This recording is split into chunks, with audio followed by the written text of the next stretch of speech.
Lo que vengo a compartir con vosotros es lo que he visto a lo largo de muchos años, que ha ayudado a un montón de personas a hacer frente a situaciones de enorme desafío con tremendo éxito.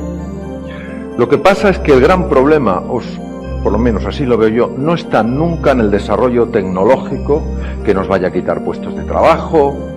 Eso obviamente es un desafío. ¿Sabéis dónde está el gran problema? El gran problema está en la mente humana. Ahí está el problema, en la mente humana.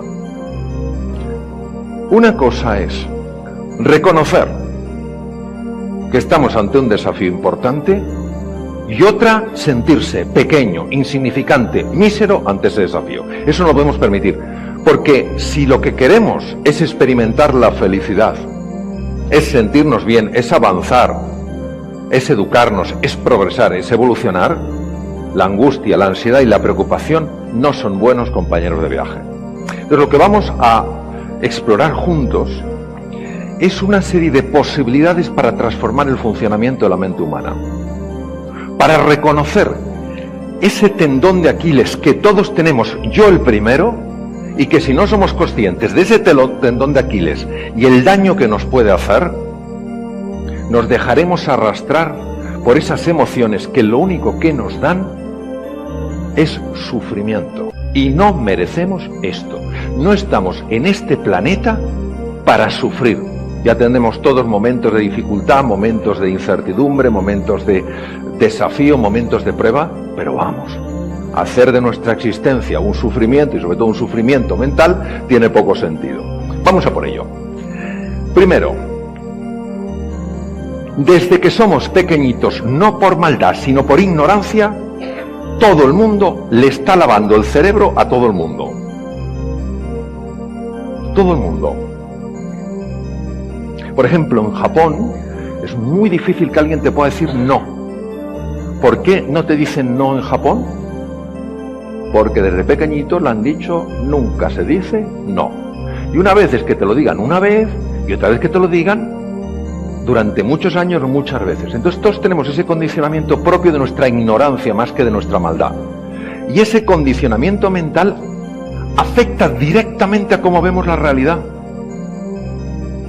A cómo vemos la realidad. La mente condicionada. Entonces, hemos de encontrar un sistema que sea práctico, que lo podamos aterrizar, que lo podamos utilizar, aunque sea contraintuitivo, es decir, aunque sea distinto a lo que hemos visto, que nos pueda generar un espacio de oportunidad que ahora se nos está escapando. De tal manera que ante la transformación digital, la robótica, la realidad virtual, la realidad mixta, la realidad aumentada, digamos, sí, nosotros podemos, este es un pedazo de país, somos un pedazo de seres humanos y vamos a hacerlo. Y como tú consigas transformar el mindset, tú lo transformas todo. Y no lo digo porque lo lea, porque me apasiona, lo digo porque lo he vivido, como lo hemos vivido todos nosotros en algún momento de nuestra vida. Vamos a ver.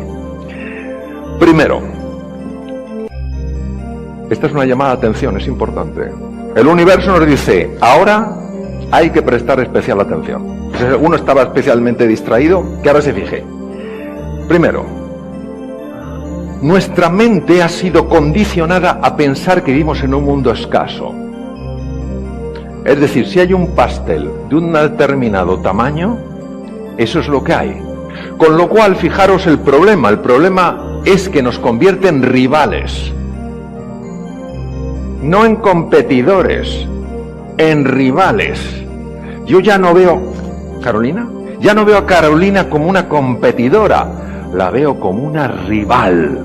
¿Y entendéis la diferencia? Cuando tú compites, eso es sano. Cuando ya hay rivalidad, ahí saltan chispas. Bien.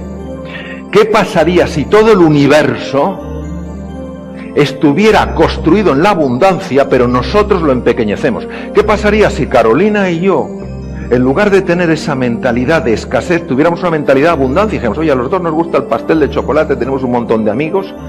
¿Hay por aquí en este hotel, que es fantástico, alguna cocina? Ah, pues sí, hay varias cocinas. Y tienen harina, y tienen chocolate, y tienen azúcar. ¿Y hay alguien que sepa hacer este pastel? Ah, pues sí. Y entonces hacemos pastel para todos. pero que hay una cocina en este magnífico hotel, que hay chocolate, que hay ingredientes, ni se nos pasa por la cabeza. Vamos a por mi trozo de tarta. Y al otro, que le den. Y no hay maldad, es pura ignorancia. Os voy a explicar cuál es el problema de vivir con mentalidad de escasez. Activas el instinto de supervivencia. Por lo menos yo sobreviviré. Rivalidad, celos y envidias. Está más cerca del pastel que yo, este mundo no es justo.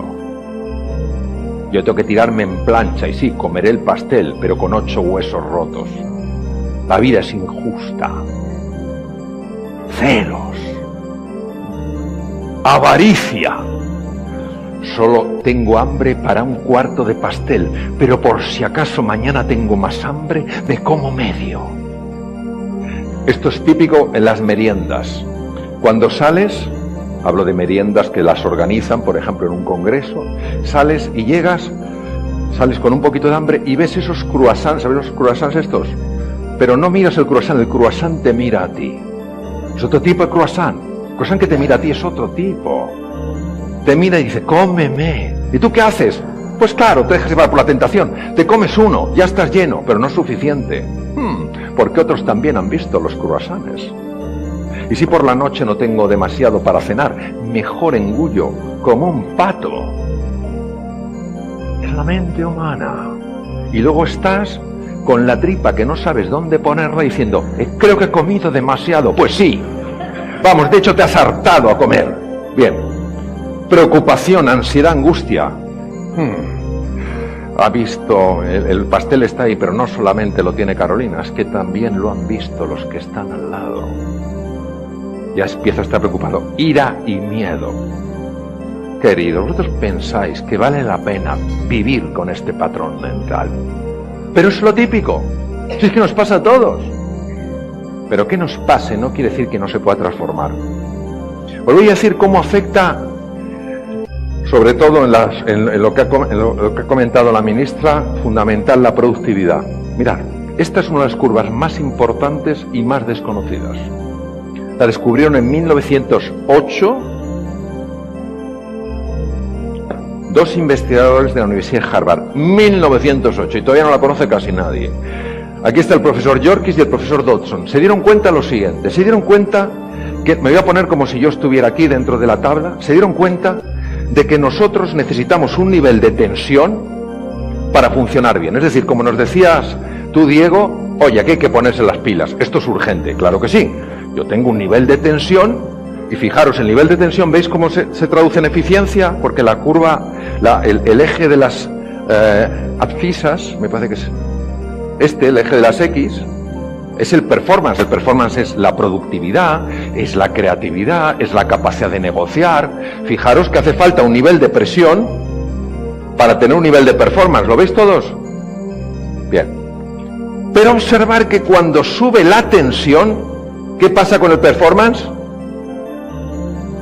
Que baja, ¿lo estáis viendo?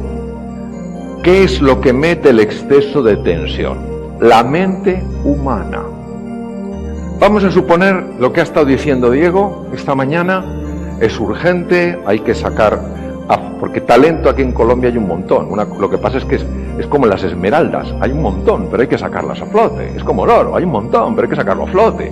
Bien, entonces, es urgente ponerse las pilas, fenómeno, estoy aquí, pero luego empieza a actuar la mente. Sí, pero yo no puedo. Yo soy demasiado mayor. Yo tengo demasiada juventud acumulada. Si ya lo que hago me cuesta un montón, entonces no me doy cuenta, pero ya voy avanzando en la curva. Si es que en el fondo, ahora que recuerdo, era el torpón de la clase. Sigues en la curva. Y claro, luego encima si me ven con los años que tengo, y empezando de nuevo, es al final de la curva. Y claro, y si está al final de la curva, ¿cómo vas a aprender? Si tu performance baja. Lo que no sabían Yorkis y Dodson era por qué bajaba. ¿Por qué baja tanto la eficiencia, la productividad, el emprendizaje, la creatividad de un ser humano con la presión? ¿Qué es lo que la hace bajar?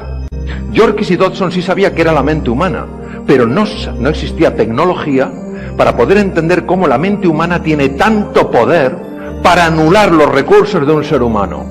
Y esto es lo que hemos visto con tecnologías que nos permiten observar qué pasa en el cerebro humano cuando tú dejas que la mente te cuente una historia que te hace chiquitito, que te anula, que te asusta y que te empequeñece. Vamos a ver. Os lo voy a explicar de una forma muy clara y muy sencilla. Y además, casi no con un tigre, pero sí con un jaguar, yo viví esto. Bien, vamos a ver.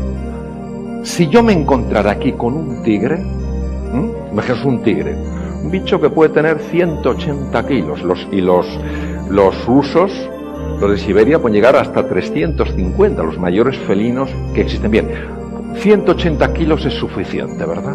Tampoco hay que irse al de 300 y pico, ya con 180 ya me come. Bien, yo me encuentro con el tigre, ¿vale? Decidme, ante el tigre, ¿yo qué pensáis que tengo que hacer? Bueno, la pregunta no es de... hay que correr, digo yo, ¿no? ¿Quién de vosotros gastaría tiempo en analizar sosegadamente la situación? ¿Qué opciones tengo? Ninguna. Ya te lo digo, ya tienes ninguna. Segunda, ¿quién de vosotros gastaría algo de tiempo en buscar, cuando tienes el tigre ahí, buscar algo de tipo creativo? Voy a hacer un movimiento extraño a ver si el tigre se confunde. ¿Quién de vosotros invertiría algo de tiempo en negociar con el tigre? Bien, a correr que toca, esto está claro, ¿verdad? Bien. Para correr a la velocidad a la que tengo que correr, que sería superior, por supuesto, a la que yo corro, tiene que ir una cantidad masiva de sangre llena de oxígeno, de glucosa y de adrenalina a los músculos, ¿lo entendéis? Porque tiene que multiplicar la potencia muscular por 5. Y si tienes un coche de 100 caballos, lo tiene que convertir el motor en 500, porque si no, tú no escapas del tigre. No es que te dé la seguridad que tengas un motor de 500 de escapar del tigre, pero por lo menos aumentas tus oportunidades. ¿A que sí? Bien. Luego la sangre tiene que ir a las piernas. Para que vaya tanta sangre a las piernas, tiene que haber una reorganización del flujo sanguíneo. Tiene que robarse sangre de algunos territorios para llevárselo a las piernas, ¿se entiende? Porque el cuerpo humano no puede fabricar sangre. ¿De dónde roba sangre? He dado unas cuantas pistas antes. ¿De dónde roba? ¡El cerebro! A ver, ¿cuánto pesa vuestro cerebro? Uno dirá, en mi caso el 90%, porque soy como un genio, lo doy todo, me vengo arriba, el 90%, el 25%, este cuerpecillo solo sirve para pasear a mi cabeza. Llévame ahí, y el cuerpo me lleva. No, nuestro cerebro pesa el 2% del cuerpo. Es una birria, ¿no? O sea, el 98% no es peso cerebral. ¿Sabéis cuánta sangre se lleva? El 25%.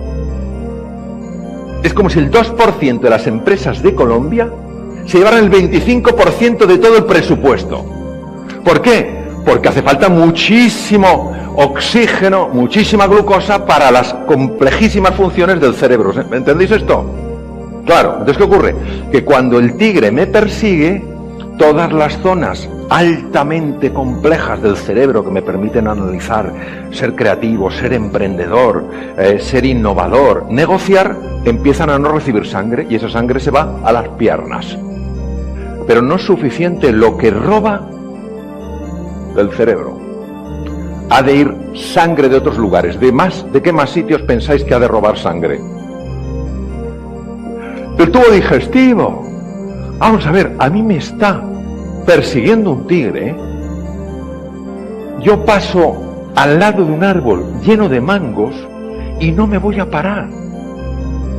No hay tiempo para eso. Pero fijaros lo inteligente que es el organismo. El organismo consigue que pese menos. ¿Cómo es posible que yo pueda pesar menos?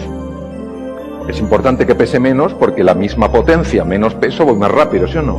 ¿Sabéis lo que hace un órgano que está en el cerebro que os presentaré? lo que hace es que algunas personas, ante la presencia del depredador, tengan un despeño diarreico. Dos ventajas. Uno, pesas menos. Dos, si tienes suerte, el tigre se resbala. Ventaja añadida. Ventaja añadida. Bien. Entonces, ya tenemos menos sangre en la cabeza, menos sangre en el tubo digestivo, incluso un despeño diarreico. Claro, el tubo digestivo, una vez que el colon ha desplomado y te ha quitado peso y vas más ligero, el tubo digestivo se paraliza porque no es momento para comer. Pero además tiene que robar de más sitios. ¿De dónde pensáis que roba? ¿De dónde? ¿De la vejiga? La verdad es que el órgano es un poco extraño, pero la vejiga es que es un reservorio. Entonces la vejiga lo que pasa es que se contrae, haces eso y todavía pesas menos. Es un buen tema. ¿De dónde más pensáis que roba? El corazón no puede robar porque el corazón está bombeando la presa. Muy bien, robas de la piel. ¿Y de dónde más? Los pulmones no puede, porque los pulmones están intercambiando oxígeno a toda velocidad por CO2. ¿Dónde roba? De la piel, ya lo he dicho. Sí, el hígado produce una contracción porque mete sangre en el torrente circulatorio y el bazo igual. ¿Pero de dónde más roba? De los riñones, es verdad, va menos sangre, con lo cual hay menos producción de orina. ¿De dónde más roba? Del corazón no puede, porque el corazón está bombeando. No me insistáis en el corazón, que no, que el corazón no. No sé por qué queréis que el corazón bombee menos. No, que me zampa el tigre, el corazón tiene que darle. Del aparato reproductor, porque hay que ser muy optimista si te persigue un tigre para pensar en eso. En una ocasión, vosotros sabéis que en España hay distintas regiones y en el País Vasco son como muy, yo les quiero mucho, son como muy así como, pues eso el chiste, ¿no? Que uno que va en helicóptero por encima de la ciudad de Bilbao y le pregunta al piloto, ¿es su primera vez que va por encima, ¿de dónde es usted? Y dice, yo soy de Bilbao. Dice, ¿y si es de Bilbao, para qué quiere ver la ciudad? Dice, para ver cómo se ve sin mí. Pues un poco, entonces yo estaba dando una conferencia en Bilbao y estaba con un auditorio bastante grande y eran como un auditorio y había un señor a mi izquierda que me miraba rarísimo toda la conferencia, todo el rato me miraba así. Digo, ¿le pasará? Y cuando digo lo del tigre y que el tigre te roba sangre del territorio genital, porque no es momento, tiene que llevarlo todo a la musculatura. Recuerdo que me miró, pero con toda la cara del mundo. Dice, a mí, ni en un momento así, me roba sangre de ahí. Yo dije, este es un campeón. Hay que hacer una colecta para hacerle una escultura. Dije, me gustaría traer un tigre pequeñito, ponérselo dentro y luego le regalaría un microscopio para que se encuentre el instrumento. Y luego vemos lo que nos dice la realidad. Y diréis, bueno, Mario, ¿pero esto qué tiene que ver con nosotros? Todo. ¿Por qué este núcleo que veis aquí, en los lóbulos temporales del cerebro en color rojo, se llama la amígdala? Que no son estas. Porque una ocasión se me olvidó decirlo en un curso pequeñito, había una persona empieza a ponerse súper pálida, yo no había traído un cerebro, a veces llevo un cerebro, fotos y tal, empecé a hablar de la amígdala y el tío empieza a ponerse súper pálido, y le digo, ¿qué le pasa a este hombre? Me acerco y digo, oye, ¿qué te pasa? Y me mira y me dice, estoy entendiendo toda mi vida, y ya no tiene remedio, es que me las quitaron de pequeño. Entonces, la amígdala, que viene del griego almendra, es el centro que detecta el peligro, el tigre, y organiza el cambio del riego en todo el organismo para que la sangre se derive del tubo digestivo, a través de un sistema complejísimo, del tubo digestivo a la musculatura, del sistema genital a la musculatura. Lo único que preserva, del cerebro, por supuesto, a la musculatura. ¿Qué nos pasa? Pues ahora entendemos a Yorkis y Dodson. El cerebro humano está preparado para hacer frente a la amenaza y la mente le dice, no es un tigre, pero es la tecnología digital, como si fuera un tigre. Es igual de mala. Y los robots. Ya no es un tigre, es un tigre y el león juntos. ¿Qué pasa? Que el cerebro se lo cree, empieza a subir la presión y baja directamente tu eficiencia. Por eso toda la transformación no es una llamada a reaccionar en base al miedo, sino a responder en base a la ilusión, que es una energía radicalmente distinta. Esto es lo que hemos visto, que ocurre utilizando cámaras muy sofisticadas, que se llama resonancia funcional magnética, afecta a la toma de decisiones, a la atención, a la comprensión y a la creatividad por falta de riego prefrontal. Y por eso en las escuelas, cuando un niño, una niña se sienten amenazados, que no es que nadie les vaya a pegar, se sienten amenazados porque son ridiculizados, etcétera, etcétera, su performance que han picado. Es que el niño no aprende, no se entera. Pregunte si el niño, la niña, se sienten seguros, si se sienten apoyados, si se sienten comprendidos, si se sienten valorados, si solo le importa la cantidad de conocimientos que son capaces de absorber, no lo podrán procesar ni digerir porque su zona frontal, sobre todo la parte anterior del cerebro, no está completamente operativa. Esto es lo que ocurre, es como si metiéramos el cerebro en un bote de conservas, menor capacidad de análisis, decisiones poco acertadas, dificultad para concentrarse, dificultad para aprender y falta de creatividad. ¿Vosotros pensáis que eso es lo que tenemos que hacer delante de una revolución tecnológica? Cuando lo que necesitamos es creatividad, emprendizaje, capacidad de aprender, capacidad de análisis, procesamiento de los datos. Y todo está en la mente humana. Bien, seguimos. Pero es que esto afecta a la salud y a mí como médico me importa mucho que lo sepáis. La Universidad de Harvard es la pionera en el mundo estudiando esto. El 80% de las consultas a médicos generales en el mundo occidental son debidas a la activación de la amígdala porque la persona vive asustada. ¿Y cómo es posible? Pues porque ante el tigre se tiene que activar un sistema que se llama sistema nervioso simpático, que es el que debe mandar la sangre a los miembros, tiene que cortar el tema digestivo, tiene que cortar el tema reproductor, porque es lo que toca. Lo que toca es correr, y cuanto más deprisa, mejor. Pero hay otro sistema que se llama el parasimpático, que es el que cuida de las células, que cuida de la salud, que no puede recibir la energía porque todos los recursos van al sistema nervioso simpático. ¿Me entendéis? Entonces, ¿qué pasa? Que las células, que se calcula los 60 trillones de células que hay en el organismo, no pueden recibir suficiente aporte y entonces la persona empieza a enfermar. La amígdala que hemos visto, la que tiene forma de almendra, actúa a través de un núcleo que se llama el hipotálamo sobre las glándulas suprarrenales que están encima de los riñones y tiene un impacto sobre esto que veis moviéndose, que es un glóbulo blanco, un leucocito. El leucocito, como veis, está persiguiendo a una bacteria, la bacteria se intenta escapar y el leucocito la va siguiendo. Bien, la vemos por ahí, el leucocito y la bacteria. Bien, y un momento que se la come. Cuando una persona vive con sensación de amenaza, vive angustiada, vive preocupada, cuando se ha activado la amígdala, primero produce, no directamente ella, pero sí a través de una serie de sistemas, produce adrenalina. Pero después empieza a producirse cortisol por la glándula suprarrenal. El cortisol bloquea estas células. Afecta al sistema inmune. Por eso, muchas personas, ante el miedo a no poderse adaptar, el miedo a perder sus trabajos, en lugar de ver la oportunidad de aprender cosas nuevas, que lo veremos, etcétera, etcétera, empiezan a enfermar. Y se toman, o sea, enganchan catarros, gripes con mucha más facilidad.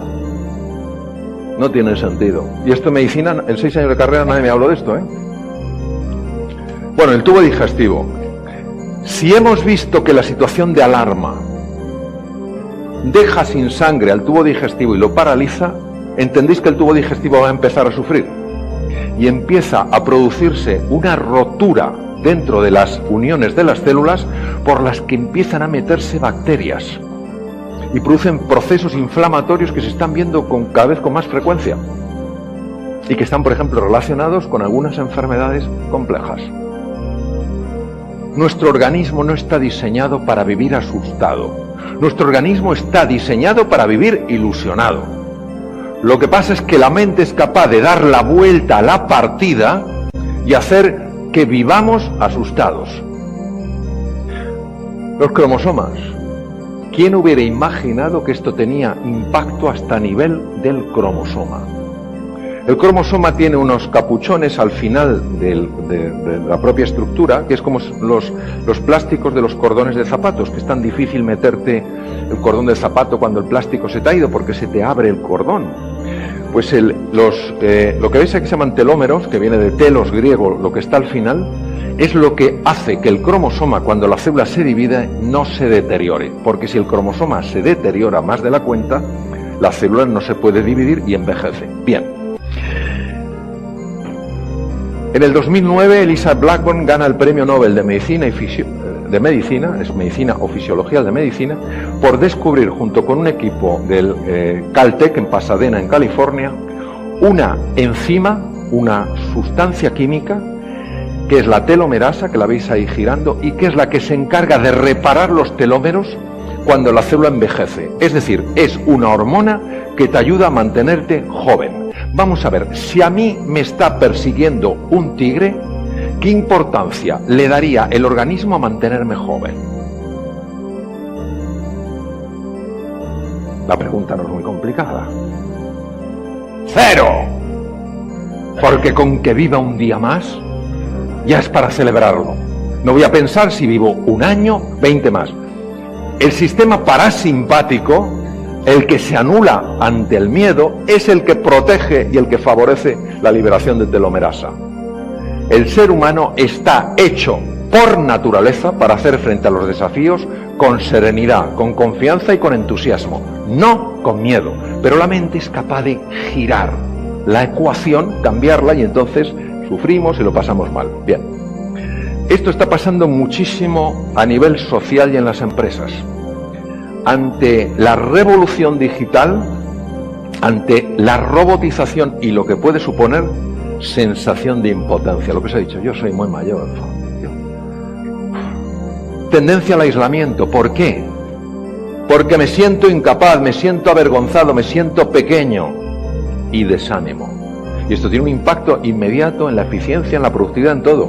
¿Qué ocurre? Falta de compromiso. ¿Cómo te vas a comprometer en una aventura si crees que no tienes ninguna opción de salir vivo? Entonces tú no estarás comprometido, estarás en fase de cumplimiento. Cumplo y miento. Haces como que, sí, muy interesante, vamos a empujar, pero en el fondo lo que estás deseando es salir de ahí pitando, porque estás viendo un tigre.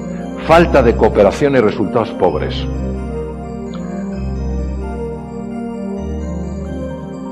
Esto es importantísimo que lo conozcáis. Cuando la mente humana activa la amígdala, ¿os acordáis esos núcleos? Activa la amígdala, empiezas a ver a los demás de una forma distinta. Acordaros, el 20% es información visual, el 80% la genera el cerebro. Y empiezas a ver en los demás lo que no te gusta, lo que desagrada, lo feo, lo incómodo. Cuando un ser humano tiene cosas feas y cosas hermosas, pero cuando se activa la amígdala, solo vemos esto. Anda que no nos habrá pasado a todos en los momentos de tensión ver a nuestra mujer que es un cañón y decir, pero qué fea que está. Y las mujeres viendo a sus maridos que son tipos apolíneos y decir, vaya tripa que ha echado, se ha pasado toda la noche bebiendo cerveza. Pobrecillo, ¿no? Pero es que es así, cuando te atrapa la amígdala, el único que no se ha dado cuenta de que estás atrapado por la amígdala eres tú. Todo el mundo lo ve. ¿Qué te pasa? Nada, ¿por qué? No, te ve un poco raro. ¿Yo? ¿En qué te basas? No, en nada. Nos pasa a todos. Bien. Conflicto, colusión. Entonces, siguiente tema. O sea, si nos abrimos a que este es un mundo abundante, desde la cooperación, de que no solo hay un pastel por el que tenemos que pelearnos, sino que hay una cocina, si miramos, investigamos con ingredientes, azúcar, chocolate maravilloso, de todo, entonces ya estamos en otra onda, en océano azul mental. Pero la siguiente es clave. ¿Vivimos en un mundo hostil o un mundo benévolo? No sabéis la importancia que tiene esta pregunta.